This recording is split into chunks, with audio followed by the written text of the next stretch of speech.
الحمد للہ وکفا والصلاة والسلام علی سید الانبیاء معد الجود والعطا وعلی آلہ وصحبہ وبارک وسلم دائما ابدا اما بعد اعوذ باللہ من الشیطان الرجیم بسم اللہ الرحمن الرحیم ان اللہ وملائکتہ یصلون علی النبی یا ایہا الذین آمنوا صلوا علیہ وسلموا تسلیما اللہم صل وسلم وبارک علی سیدنا ومولانا ونبینا محمد النبی الامی الکریم وعلی آلہ واصحابہ اجمعین الصلاة والسلام علیکہ یا سیدی یا رسول اللہ وعلى آلك وأصحابك يا سيدي يا حبيب الله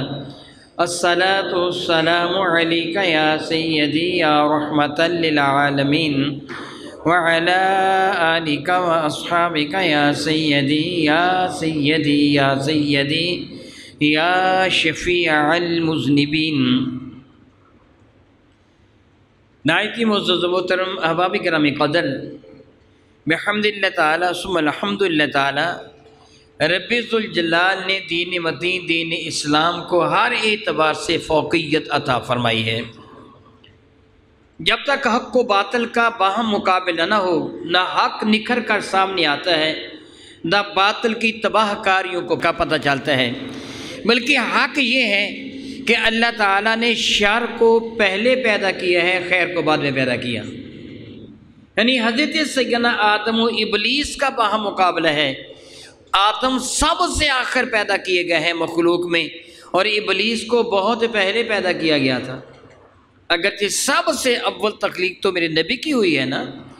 یعنی میرے نبی فرماتے ہیں کہ یا جابر ان اللہ تعالیٰ خلق قبل الاشیاء نور نبی کا من نوری، کائنات ہستی کی ہر چیز سے پہلے اللہ تعالیٰ نے میرے نبی کے نور کو پیدا فرمایا. لیکن باقاعدہ تخلیق اس شکل میں لانا، اجسام میں لانا، اللہ تعالیٰ نے حضرت آدم کو ساری مخلوق سے آخر میں پیدا فرمایا. ساری مخلوق حضرت آدم سے پہلے پیدا ہو چکی تھی، جس کی یہ بھی دلیل ہے کہ جب حضرت آدم علیہ السلام کو اللہ تعالیٰ نے تخلیق فرمایا تو حضرت آدم علیہ السلام کی تخلیق سے پہلے فرشتوں سے فرمایا تھا انی جاعل فی الارض خلیفہ، میں زمین پر ایک نائب بنانے والا ہوں.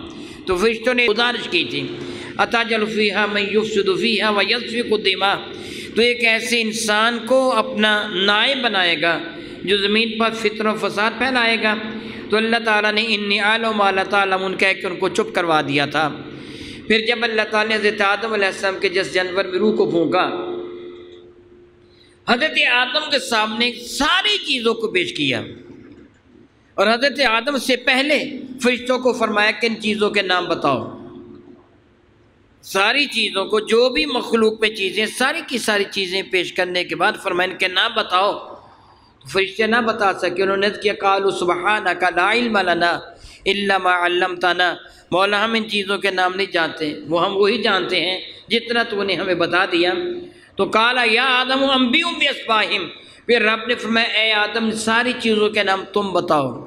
فلما انباہم باسمائہم، جب آدم نے ساری چیزوں کے نام بتا دیے تو قال الم اقل لکم انی اعلم ما لا تعلمون، تو رب نے فرمایا فرشتوں میں نے تمہیں پہلے نہیں بتا دیا تھا کہ جو میں جانتا ہوں تم نہیں جانتے ہو.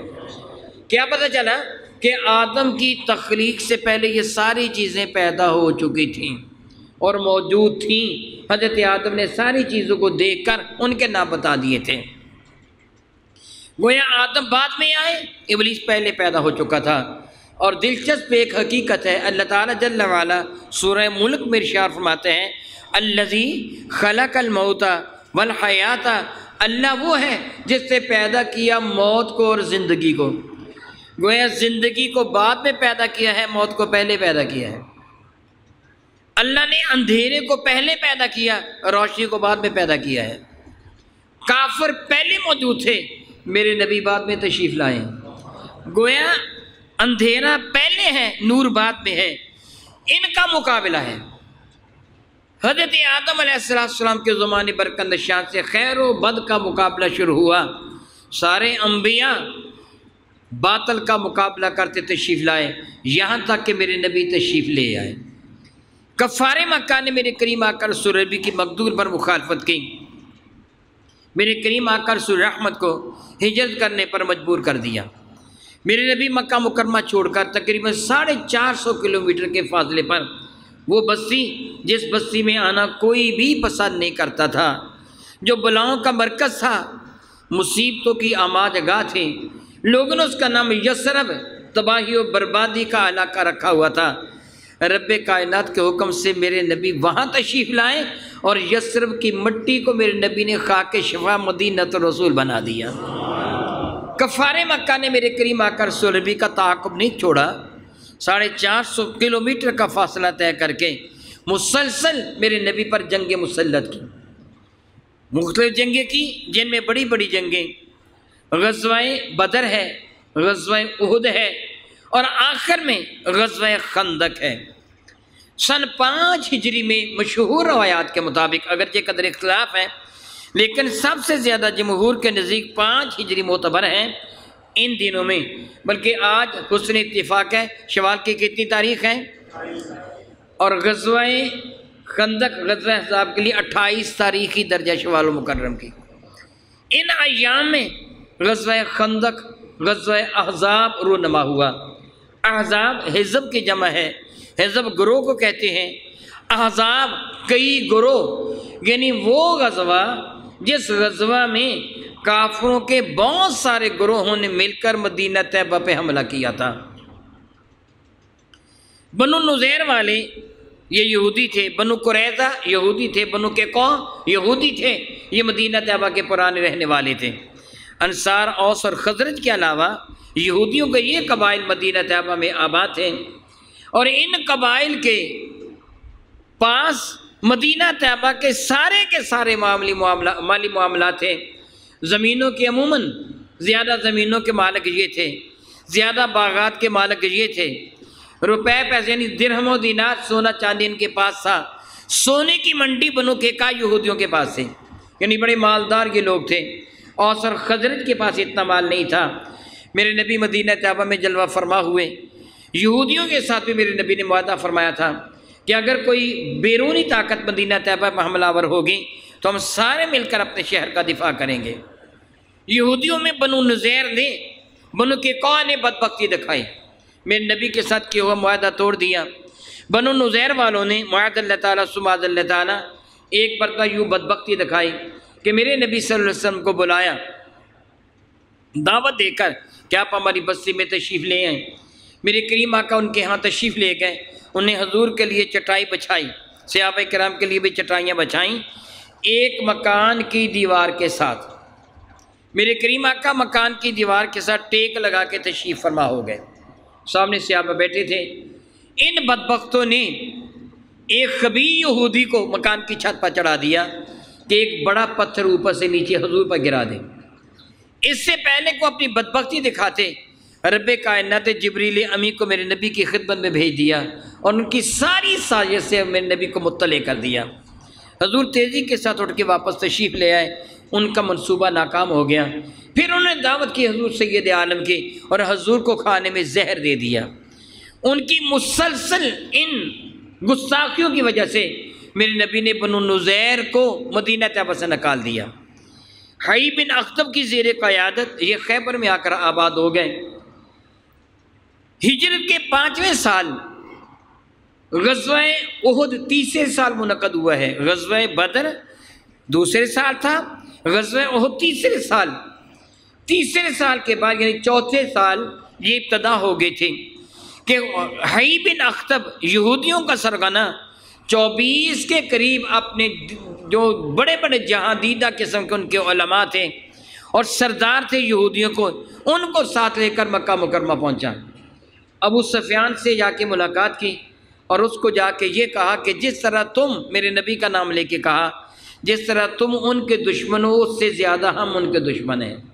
معاذ اللہ، میرے نبی کا نام لے کے کہا وہ ہمارے مشترکہ دشمن ہیں، اور ان کا کلا کما کرنا، ان کو جان بیگ سے اکھاڑ کے پھینکنا معاذ اللہ تمہاری اور ہماری دونوں کی ترجیح ہے۔ کیوں نہ ایسے ہو، ہم مدینہ طیبہ کے یہودیوں کو ساتھ ملا لیں گے، بنو قریظہ کو، یہ ابھی تک مدینہ طیبہ میں موجود تھے، بنو نذیر کو جلا وطن کیا گیا تھا، بنو قریظہ ابھی تک مدینہ میں موجود تھے، ان کی اجازت سے ابھی تک کوئی ایسی بات نہ ہوئی تھی۔ بنو نذیر والوں کو انہوں نے کہا کہ ہم بنو قریظہ کو اپنے ساتھ ملا لیں گے، پھر کیا ہوگا، اندر سے ہمارے ساتھی یہودی مسلمانوں پہ حملہ کریں گے، باہر سے تم حملہ کر دینا، ہم مسلمانوں کو خش و خاشاک کی طرح بہا کے لے جائیں گے۔ مدینہ طیبہ کی آبادی مختصر تھی، کتنی بڑی آبادی تھی، کتنی بڑی آبادی تھی۔ میں دعا کرتا ہوں کہ رب کائنات میرے نبی کے صدقہ سے آپ کو حرمین شریفین کی زیارت کا شرف عطا فرمائے۔ موجودہ مسجد نبوی، پرانا مدینہ طیبہ کا پورا شہر مسجد نبی کے اندر آ گیا ہے۔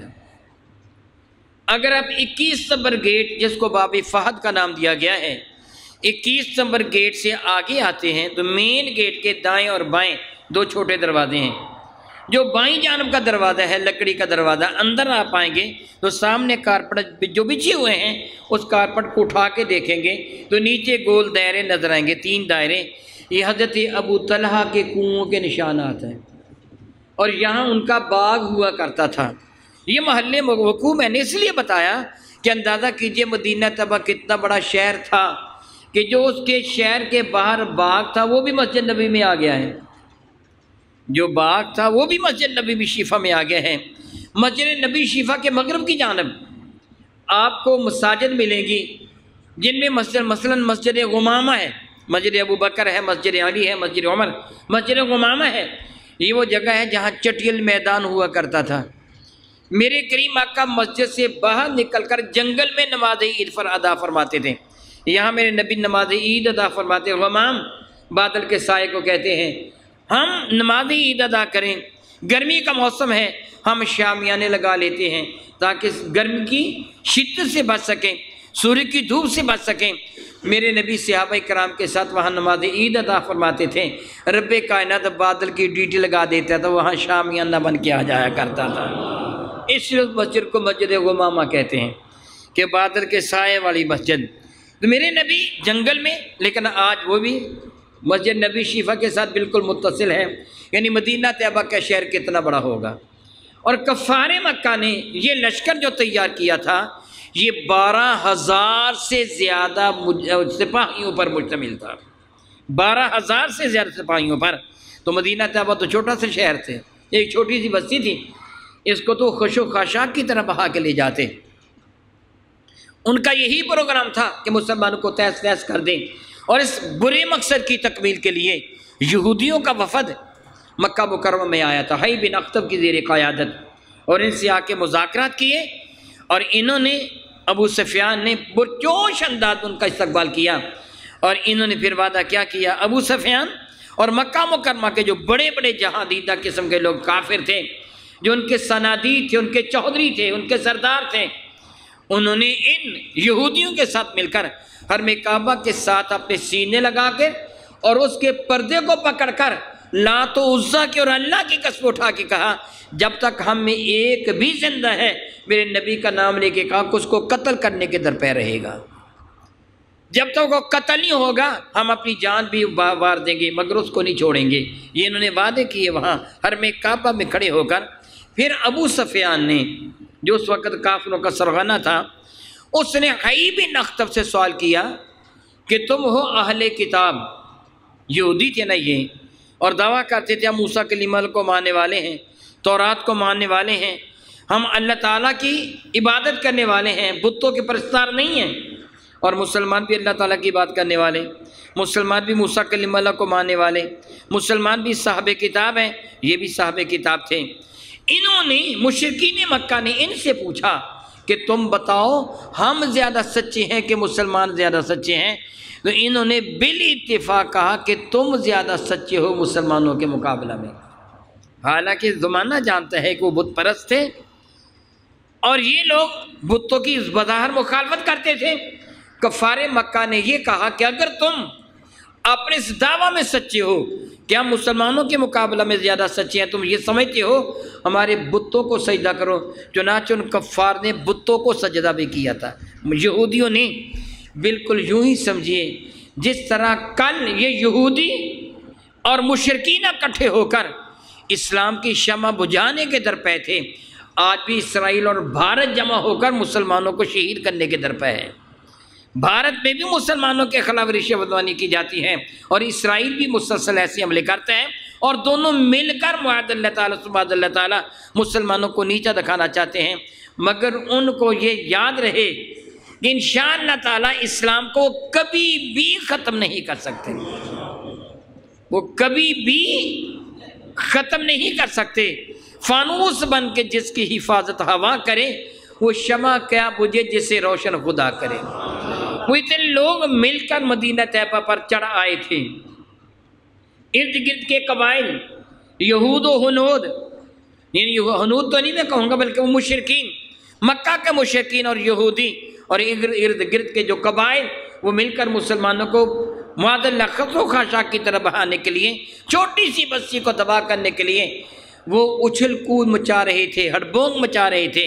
وہ کہہ رہے تھے وہ دن دور نہیں ہے جب ہم وہاں پہنچیں گے یثرب، اور وہاں کے لوگوں کو ذبح کریں گے، ان کی عورتوں کو، ان کی بچیوں کو لوٹ لیں گے، ان کی عزتیں برباد کریں گے، ان کے بچوں کو غلام بنا کر، ان کی عورتوں کو لونڈیاں بنا کر ہم اپنے پاس لے کے آئیں گے، اور مسلمان ہمارا مقابلہ نہیں کر پائیں گے، اور ہم ان پہ اچانک حملہ آور ہوں گے اور ان کو خبر تک نہ ہونے دیں گے، جس طرح شب کو مارا جاتا ہے۔ میرے نبی کو مسلسل خبر تھی۔ حضرت سیدنا سلمان فارسی کے مشورے سے میرے کریم آقا نے خندق کھود دی تھی۔ واقعہ طویل ہے، میں سارا نہیں بیان کر سکتا، اختصار کے ساتھ میں عرض کروں گا۔ اور بعض معجزات جن سے یہ ہے کہ آج بھی اگر کوئی عقل کا اندھا نہ ہو، حقیقی اندھا نہ ہو، دل کا اندھا نہ ہو، تو آج بھی اسے پتہ چل جائے گا کہ اسلام ہی دین حق ہے، اسلام ہی وہ دین ہے جو سچا دین ہے۔ میرے نبی صلی اللہ تعالیٰ علیہ حبیب ہی دائم ابدا بنفس نفیس خندق کھودنے والوں میں موجود تھے۔ حجاز مقدس میں خندق نہیں کھودی جاتی تھی۔ حضرت سلمان فارسی نے عرض کیا تھا، ہمارے فارس میں ایسے ہوتا ہے کہ اگر دشمن بڑا ہو، اس کے مقابلے کی تاب نہ ہو تو ہم خندق کھود لیتے ہیں۔ تجویز پیش کی، میرے نبی نے قبول فرما لی۔ 10 ہاتھ خندق کھودنے کے لیے میرے کریم آقا رسول نبی نے صحابہ کی ڈیوٹی لگا دی تھی۔ خندق بعض روایات مقدسہ کے مطابق وہ تقریباً وہ جو تھی وہ 5 گز چوڑی تھی اور 5 گز گہری تھی، یعنی 15 فٹ چوڑی 15 فٹ گہری تقریباً۔ حقیقت سے میرا اللہ واقف ہے، مورخین نے ایسے ہی لکھا ہے۔ میرے نبی نے خندق کھودنے پر صحابہ 10 کی ڈیٹ لگائی تھی، یہ حصہ یہاں تک سے لے کے یہاں تک تم نے کھودنا ہے، یہاں سے لے کے یہاں تک تم نے کھودنا۔ خود میرے نبی بھی خندق کھود رہے تھے۔ وہ تغاریاں اٹھانے کی وجہ سے، گرد و غبار کی وجہ سے میرے کریم آقا کے سر انور ریشم مقدسہ پر بھی گرد و غبار پڑا ہوا تھا، اور شکم انور پر اتنا گرد و غبار تھا کہ میرے آقا کا جسم انور نظر نہیں آ رہا تھا، اتنا گرد و غبار تھا۔ میرے نبی خود بھی کام کر رہے تھے۔ نبی ملشم رحمۃ اللہ کے صحابہ کرام بھوکے اور پیاسے، پہلی بات 3 دن تک صحابہ کرام کو کھانے پینے کے لیے کچھ نہ ملا تھا، خندق کھودنے مشغول و مصروف تھے، مگر باہر ان کی جان ساری میرے کریم آقا رسول نبی شفیع معظم رحم کے ساتھ محبت اور حضور کے حکم کی فرما برداری وفا شعاری، وہ بھوک اور پیاس کی حالت میں بھی خندق کھود رہے تھے۔ جہاں سیدنا سلمان فارسی، حضرت حذیفہ بن یمان رضی اللہ تعالیٰ عنہ ان کے ساتھیوں کی ڈیوٹی تھی، وہاں ایک ایسی چٹان آ گئی، وہ کھود رہے تھے، تھوڑی مٹی اوپر سے اٹھا لی گئی، اس کو اب گہرا کرنا تھا 15 فٹ کے قریب، تھوڑی مٹی اوپر سے اٹھا لی گئی، نیچے ایک چٹان آ گئی، اتنی سخت چٹان تھی کہ کسی کی گینتی، گودال، چھینی، ہتھوڑا کام نہیں کرتا تھا، اتنی سخت وہ چٹان تھی، گویا وہ لوہے کی چٹان ہے، یوں محسوس ہوتا تھا۔ اگر چھینی تھوڑا استعمال کرتے تو اس کا ایک حصہ بھی نہ ٹوٹتا تھا، گودال تو کام ہی نہیں کرتی تھی۔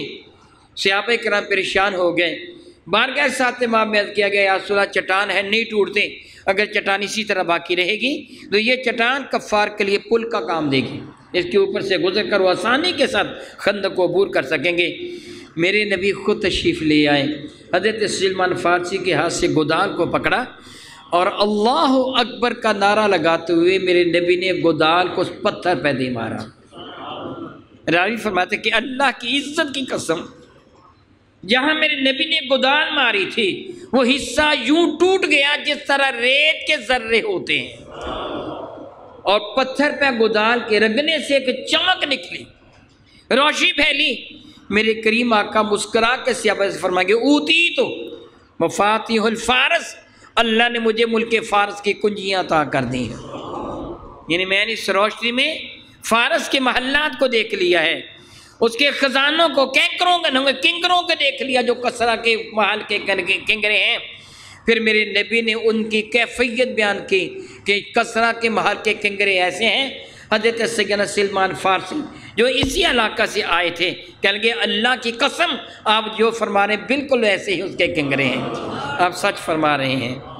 پھر میرے نبی نے دوبارہ گودال کو اٹھایا، اللہ اکبر کہتے ہوئے دوبارہ اس چٹان پہ دے مارا، 1/3 حصہ پہلے ٹوٹ گیا تھا، دوسرا حصہ پھر 2/3 حصہ وہ ٹوٹ گئی، چمک پھر پیدا ہوئی، جس طرح پتھر پہ لوہے کو زور سے مارا جائے تو چنگاڑے نکلتے ہیں، اسی طرح چنگاڑے، مگر تیز چنگاڑے نکلے۔ میرے کریم آقا رسول اللہ بن مسکرا کے فرمایا اوتی تو مفاتیح الروم، مفاتیح الشام، اللہ تعالیٰ نے مجھے شام کی کنجیاں بھی عطا فرما دی ہیں۔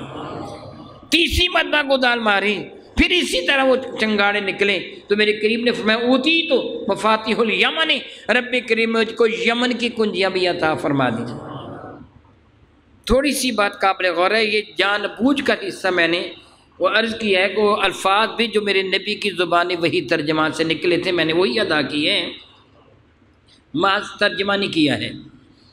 بات قابل غور ہے، کفار تو کفار تھے، کچھ منافق لوگ بھی تھے اور یہودی بھی تھے، بنو نذیر والے، بنو قریظہ والے تو بھی ساتھ تھے، بنو نذیر نہیں تھے۔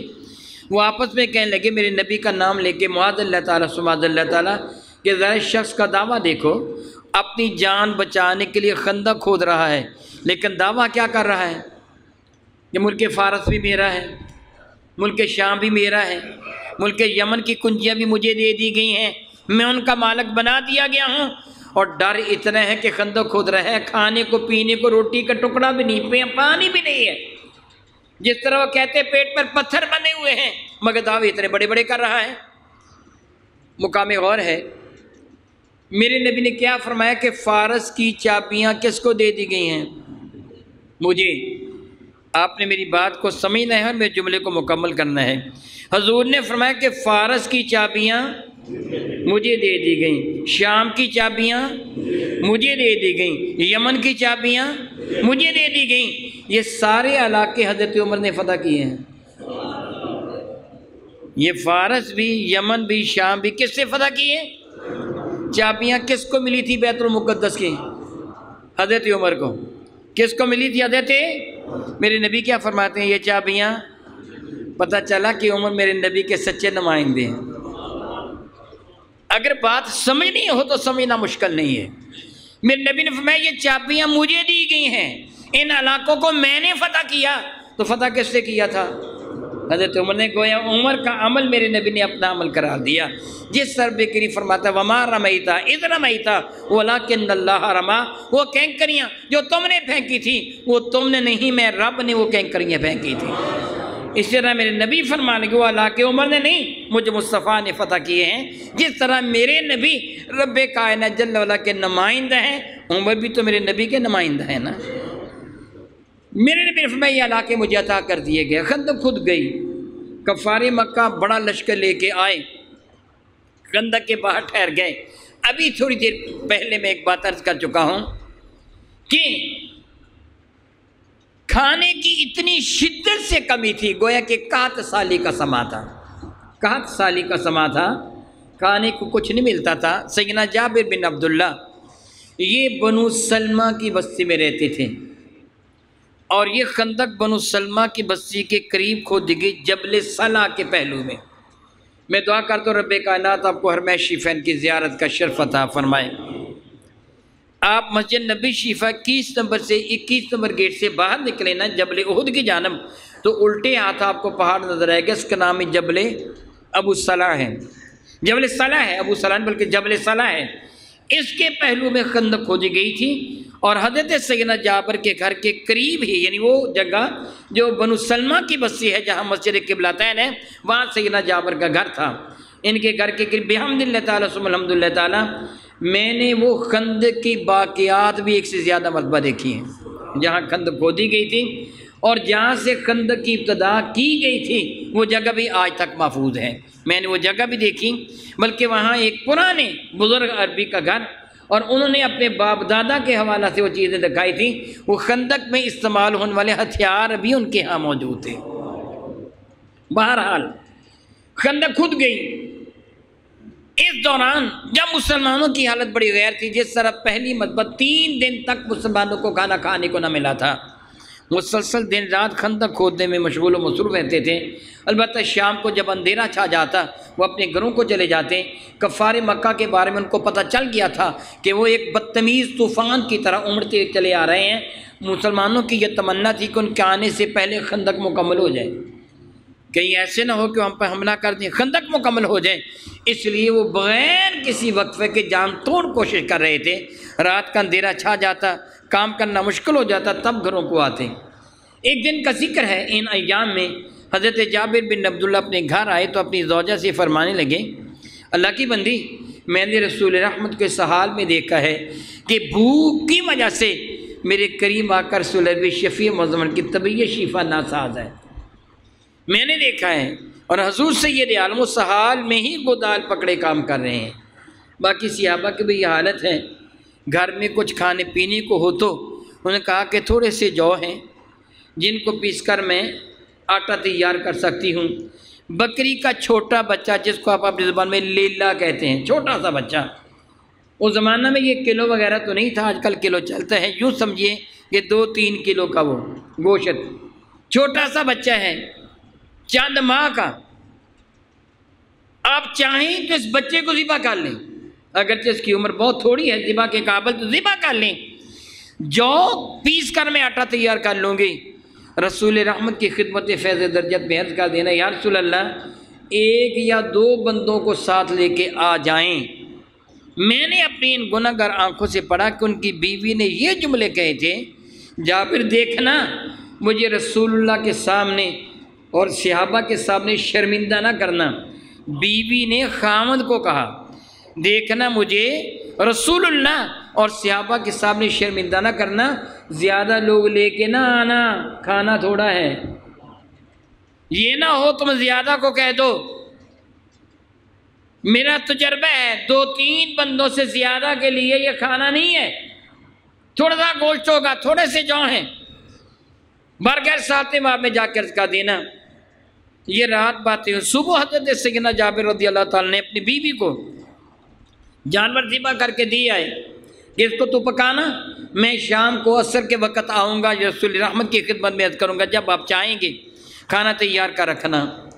حضرت جابر فرماتے ہیں میں نے دوپہر ڈھلنے کے بعد بارگاہ سالت امام میں عرض کیا، یا رسول اللہ علیہ السلام، اگر آپ میرے غریب خانہ پہ قدم رنجا فرمائیں، میں دیکھ رہا ہوں کہ کئی دن سے کھانا نہ کھانے کی وجہ سے نکاہت اور کمزوری میں بڑا اضافہ ہو گیا ہے، آپ اسی طرح چلچلاتی دھوپ میں مسلسل کام کر رہے ہیں، یا رسول اللہ میرے گھر تشریف لائیں، تھوڑا سا کھانا تناول فرمانے۔ پھر میں نے بتا دیا، میرے نبی فرمائے کتنا کھانا تم نے تیار کیا؟ میں نے بتا دیا تھوڑے سے جو تھے جن کو پیس کر کھانا تیار کیا ہے، آٹا تیار کیا ہے، اور وہ 2-3 آدمی زیادہ سے زیادہ اس سے پیٹ بھر سکتے ہیں۔ بکری کا چھوٹا سا بچہ تھا، ذبح کر کے اس کا گوشت بنایا ہے۔ میرے کریم مسکرا کے فرمایا ھذا کثیر و طیب، اور یہ تو بہت زیادہ ہے، جتنے تو نے بتایا ہے کہ آدھا سا جو تقریباً 2 کلو کے قریب جو، جس سے کم جو، چھوٹا سا بکری کا بچہ، ہمیں کہ آدھا کثیر و طیب، یہ تو بڑا پاکیزہ بہت زیادہ ہے، اعلان کر دو، وہ سارے لوگوں کی دعوت آج جابر کے گھر ہے۔ حضرت جابر فرماتے کو 1500 کے قریب صحابہ کرام تھے، جن کے لیے میرے نبی نے فرما دیا سب کے لیے جابر نے کھانا تیار کیا ہے۔ حضرت سیدنا جابر فرماتے ہیں میں پریشان ہو گیا، اور جب وقت آیا گھر جانے کا، میرے کریم آقا نے پہلے مجھے فرما دیا اپنے گھر پیغام بھیج دو کہ چولہے سے ہنڈیاں نہ اتاریں، اور جب تک میں اجازت نہ دوں روٹی نہیں پکانی ہے۔ آٹا گوندھ کے رکھ دیں، میں اجازت دوں گا تب روٹی پکائیں، اور جب میں کہوں گا تب چولہے سے ہنڈیاں اتاریں۔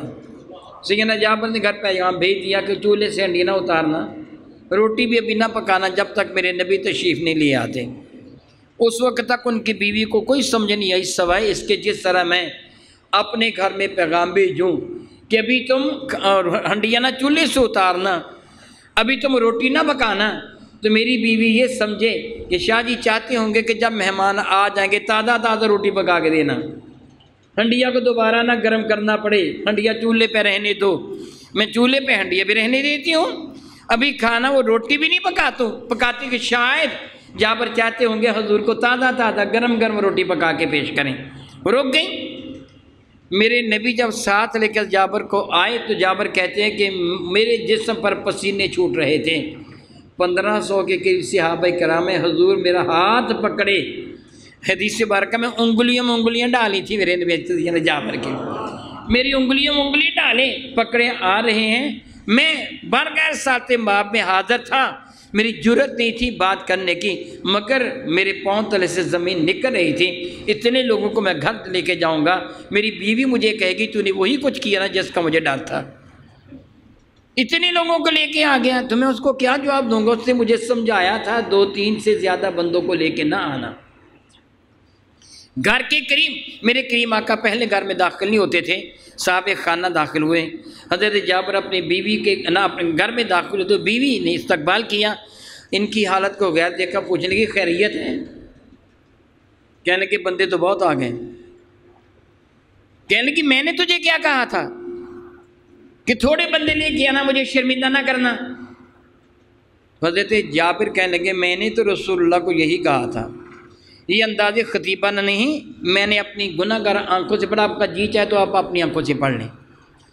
حضرت جابر نے اپنی بیوی کو کہا میں نے تو رسول اللہ سے یہ عرض کیا تھا یا رسول اللہ آپ آ جائیں، 1-2 بندوں کو ساتھ لے آئیں، تو بیوی نے کہا پھر ان کو کس سے کہہ دیا؟ وہ جو 1500 کے قریب ان کو کس سے کہہ دیا؟ حضرت جابر کہنے لگے ان کو تو رسول اللہ نے کہہ دیا، میں نے رسول اللہ سے عرض کیا تھا یا رسول اللہ آپ آ جائیں، 1-2 بندوں کو ساتھ لے آئیں، تو بیوی نے کہا باقیوں کو کس سے کہہ دیا پھر؟ تو جابر کہنے کہ رسول اللہ نے کہہ دیا، وہ کہنے کہ پھر وہ جانے اور وہ جانے، ہمیں کیا؟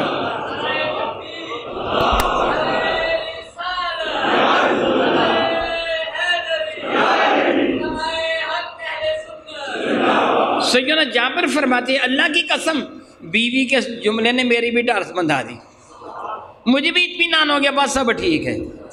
رسول رحمت میرے گھر میں تشریف لائے، میں پہلے گھر میں داخل ہوا، رسول رحمت بعد میں گھر تشریف لائے اور سیدھے چولہے کی جانب تشریف لے گئے جہاں ہنڈیاں پک رہی تھی، ہنڈیا کا ڈھکنا اٹھایا اور اپنا لعاب دان ہنڈیا کے اندر ڈھال کے پھر ڈھکنا اس کے اوپر دے دیا۔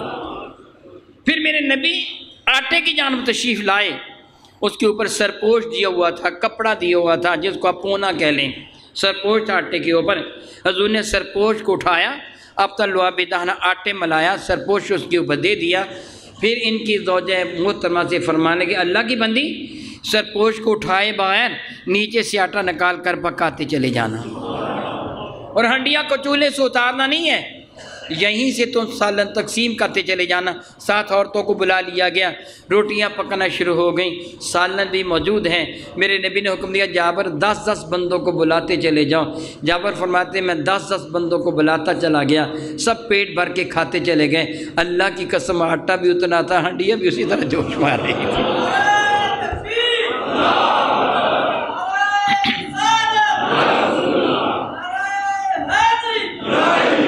سیدنا جابر فرماتے سب نے پیٹ بھر کے کھانا کھا لیا، ابھی آٹا بھی اتنا ہی تھا، سالن بھی اسی طرح موجود تھا۔ پھر میرے قریب فرمانے کے جابر اب یوں کرو، یہ کھانا اپنے رشتہ داروں میں، اپنے دوستوں میں، اپنے محلے میں، اپنی بستی میں بانٹنا شروع کر دو۔ سیدنا جابر فرماتے ہیں میں نے بنو سلمہ کی بستی میں بانٹنا شروع کر دیا، ہر گھر میں دے دیا، سالن بھی اتنا ہی تھا اور وہ آٹا بھی اتنا ہی تھا۔ جب میرے کریم آقا رسول اللہ نے پوچھا جابر اب تم فارغ ہو گئے ہو، مزید ضرورت تو نہیں کسی کے ہاں بھیجنے کی؟ میں نے کہا یا رسول اللہ سب کے ہاں بھیج دیا۔ پھر میرے کریم آقا میرے گھر سے واپس تشریف لے گئے، ان کے جانے کے بعد وہ ہنڈیاں، پھر اس کا سالن بھی ختم ہو گیا استعمال کے ساتھ، اور آٹا بھی ختم ہو گیا۔ جب تک میرے نبی تشریف فرما رہے، نہ ہنڈیا میں کمی آئی نہ آٹے میں کمی آئی۔ ابھی تھوڑی دیر پہلے میں ایک بات عرض کر چکا ہوں کہ حضور نے ہنڈیا میں کیا ڈالا تھا؟ آٹے میں بھی لعاب دہن ڈالا تھا۔ ویسے ہم دعویٰ کرتے ہیں کہ ہم رسول اللہ ہمارے جیسے تھے، کہہ دیتے ہیں نا رسول اللہ ہمارے جیسے تھے۔ آپ بھی ذرا گھر جا کر یہ عمل کریں، ہنڈیا میں تھوک دیں اور آٹے میں بھی تھوک دیں، پھر دیکھیں کہ آپ کی بیگم صاحب آپ کے ساتھ کیسا سلوک کرتی ہیں۔ پتہ چل جائے گا نا کہ بیگم صاحبہ کیسا سلوک کرتی ہیں۔ لیکن یہاں کیا ہوا؟ ہنڈیا میں کیا پک رہا تھا؟ گوشت۔ اس میں ہڈیاں بھی ہوتی ہیں، گوشت میں ہڈیاں بھی ہوتی ہیں نا۔ اس شوربے میں اس زمانے میں جو بھی انہوں نے ڈالا ہوگا، یا دیسی گھی جس کو آپ کہتے ہیں گائے وغیرہ کا گھی ہوگا، یا بھیڑ وغیرہ بکری وغیرہ کا گھی ہوگا، یا روغن زیتون ہوگا، زیتون کا تیل ہوگا، وہ بھی ڈالا ہوگا نا۔ مرچیں بھی ہوں گی نا، نمک بھی ہوگا نا، پانی بھی ہوگا نا۔ لعاب دہن ایک تھا، سب کی کمی پوری کر رہا تھا۔ لعاب دہن ایک تھا، کمی سب کی پوری کر رہا تھا۔ نہ نمک کم ہو رہا تھا، نہ مرچیں کم ہو رہی تھیں۔ اور پھر آپ دیکھیے، ذرا غور کیجئے، کتنے کتنے لوگوں کو بلاتے تھے حدیث برکہ کے مطابق؟ بندیوں کی تعداد کتنی تھی؟ تقریباً 1500، اور 10 بندوں کو بلاتے ہیں۔ کتنی مرتبہ بلایا ہوگا؟ سوچئے کتنی مرتبہ؟ تقریباً 150 مرتبہ بلایا ہوگا۔ کتنا وقت صرف ہوا ہوگا؟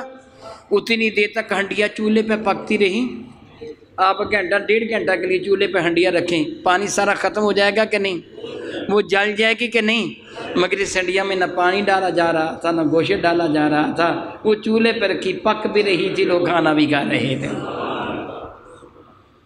صرف یہی نہیں بلکہ حضرت نعمان بن بشیر مشہور صحابی ہیں، وہ کوفہ کے گورنر جب سیدنا امام عالی مقام رضی اللہ تعالیٰ کوفہ میں تشریف فرما ہوئے تھے، تشریف فرما ہونے کے لیے تشریف لے گئے تھے، تو نعمان بن بشیر تھا نا حضرت سیدنا امام مسلم کے وہاں تشریف فرما ہوتے وقت، جو کوفہ کا گورنر تھا، یہ فرماتے ہیں نعمان بن بشیر روایت کرتے کہ میں بھی خندق کھودنے والوں میں موجود تھا۔ میری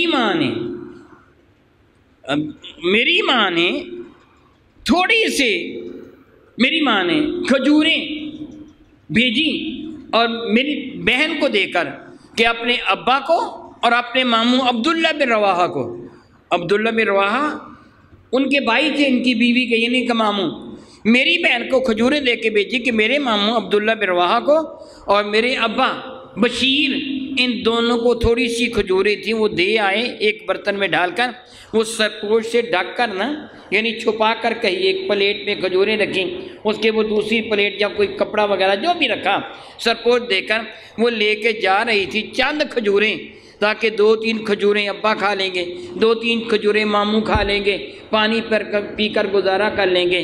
میرے کریم آقا کی نظر بارکہ پڑی، روک لیا، فرمانے کا کدھر جا رہی ہو؟ چھوٹی بچی تھی، کدھر جا رہی ہو؟ یا رسول اللہ یہ کھجوریں ہیں، ابا جی کو دینے جا رہی ہوں، ماموں جی کو دینے جا رہی ہوں۔ میری کریم آقا نے کھجوریں ان سے پکڑ لیں۔ تصرف کی اجازت لینے کی ضرورت نہیں ہے، میرے آقا خود مالک ہیں۔ حضور نے اعلان فرما دیا، نعمان بن بشیر کے گھر والوں نے تمہارے لیے کھجوریں بھیجی ہیں، لوگوں، اے خندق والوں، تمہارے لیے کھجوریں بھیجی ہیں۔ یہ کہہ کے میرے آقا نے ان دونوں کو بلا لیا، یعنی نعمان بن بشیر فرمایا میرے ابا کو بھی، میرے ماموں کو بھی، مجھے بلا لیا۔ زمین پر کپڑا پھیلایا، دسترخوان، ان کے اوپر کھجوریں بکھیر دیں، فرمایا کھانا شروع کر دو۔ 1500 صحابہ نے پیٹ بھر کے کھانا کھا لیا، کھجوریں اتنے ہی موجود ہیں۔ سبحان اللہ تعالی و بحمدہ، سبحان اللہ تعالی و بحمدہ۔ جی چاہتا تھا میں مزید معجزات بیان کرتا، اس کے ساتھ ساتھ حضرت علی مرزا کی بہادری، جو آپ نے عمر ابن عبد ود کو قتل کیا تھا، بہترین سیدنا علی مرزا کا وہ کارنامہ ہے۔ اور میرے نبی کو ارشاد گرامی قدر کہ جو علی نے ایک ضرب اس خبیث کے سر پر ماری تھی، میری امت کے سارے اعمال سے زیادہ افضل و اعلیٰ ہے۔ میں ضرور عرض کرتا لیکن وقت کی قلت دامنگیر ہے، بس یوں سمجھ لیجئے کہ بحمد اللہ تعالیٰ ثم الحمد للہ تعالیٰ ہم رسول اللہ کی معجزات کو مانتے ہیں، ہم صحابہ کرام کو، ہم اہل بیت اطہار کو، آپ کا مذہب حق ہے۔ اشارات و کنایات سے جو کچھ میں نے گفتگو کی ہے اس کا خلاصہ کیا ہے؟ ہم نبی کے معجزات کو مانتے ہیں کہ اللہ کے محبوب چاہیں تو اللہ تعالیٰ سب کچھ عطا کر دیتا ہے۔ آج کچھ عقل کے اندھے ہیں نا، کچھ عقل کے اندھے یہ جملے کہتے ہیں کہ جن اولیاء کو معاذ اللہ تعالیٰ، اولیاء کو اینک کے بغیر قرآن پاک نہیں پڑھا جاتا، وہ غیب کی باتیں کیسے دیکھ لیں گے، وہاں تک کیسے پہنچ جائیں گے؟ وہ عقل کا اندھا یہ بھی کہہ سکتا ہے جو رسول اللہ 3 دن تک بھوکے رہے وہ لوگوں کو کیا کھلائیں گے؟ میرے نبی نے کھلایا کہ نہیں کھلایا؟ پلایا کہ نہیں پلایا؟ ایسے ہوا نا۔ رب کائنات کی عطا سے ہم معجزات کے بھی اقرار کرنے والے ہیں، کرامات کو بھی ماننے والے ہیں، صحابہ کو بھی مانتے ہیں، اہل بیت مصطفیٰ کو بھی مانتے ہیں۔ دعا کا تو رب کائنات اپنے محبوب مکرم کے صدقہ سے ہمیں حق سمجھنے اور ان پر عمل کی توفیق عطا فرمائے۔ آمین ثم آمین۔ وآخر دعوانا ان الحمد للہ رب العالمین۔